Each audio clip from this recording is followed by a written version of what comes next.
Firstly, it should be highlighted that if you have not defined something, then you cannot control it. And if you cannot control something, then you cannot measure it. And if you cannot measure something, then you simply cannot manage.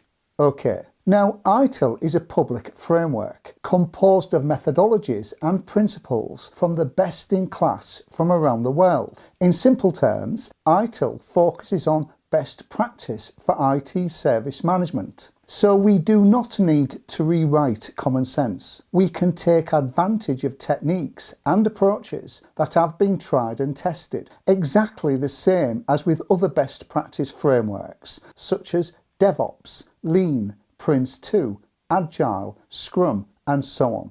However, the biggest mistake some organisations make is treating these as competing alternatives, when in fact they are not competing alternatives. In some organisations, we see various teams promoting their opinion of what they believe is the best framework, when in fact each of these frameworks have their own shortfalls, if compared with aspects that are not core to what they represent. So when I see these best practice frameworks being treated as competing alternatives within an organisation, it becomes evident to me that these organisations clearly do not have their own in-house framework. So my question is, where is our framework? What we should be doing is taking the relevant parts from each of these best practice frameworks and branding it as our own. A brand that is contextual and relevant to our business, and one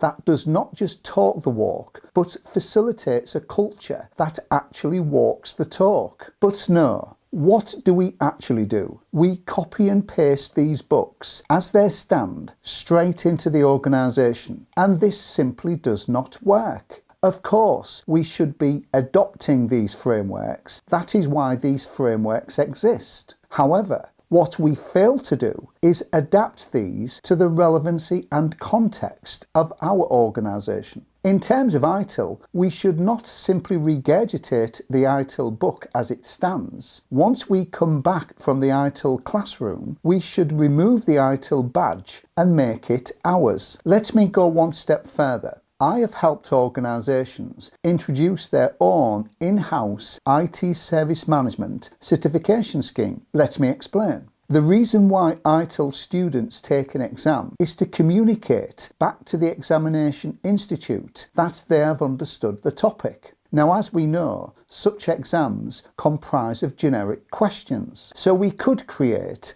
our own in-house exams. Let's take request management as an example. We could introduce questions relating to HR wanting a new PC. These questions would be specific and contextual, such as what form do we complete? An R1 form or a 2B form? What is the SLA? What is the desktop configuration? And what is the procedure for signing off at desk side? And it goes on. By doing this, we are communicating back to management that the workforce understand the job. This also greatly assists with appraisals and internal career development, and not to mention a fantastic way of investing in people because it offers a significant asset when they engage with future job interviews. When candidates attend an interview, whilst the generic certificates which candidates bring with them are indeed important, such certificates only offer recognition of textbook and theoretical understanding, but demonstrating a practical and contextual understanding gives a distinct advantage. Now that is really investing in people.